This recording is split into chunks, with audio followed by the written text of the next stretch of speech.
A 44 millihenry inductor is connected to 220 volt 50 Hz AC supply. Determine the RMS value of the current in the circuit.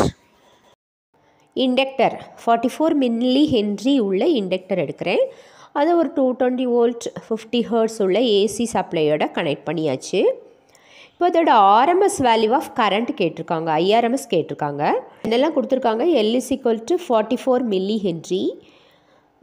மில்லிஹென்ரியை ஹென்ரியை மாற்றிக்கோங்க, that is 44 × 10⁻³ Henry. Then ERMS is equal to எவ்வளவு 220 volt கொடுத்துருக்காங்க. தென் F is equal to 50 hertz கொடுத்துருக்காங்க. Okay, முதல்ல எனக்கு inductive reactance கண்டுபிடிக்கணும், that is XL. XL is equal to 2πfL. So இந்த formula நமக்கு தெரியும், XL is equal to 2πfL.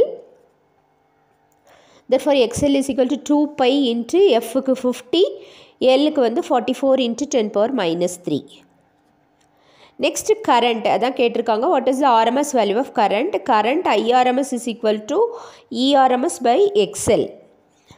இப்போ IRMS is equal to ERMS உடைய வேல்யூ வந்து 220 divided by 2 × π × 50 × 44 × 10⁻³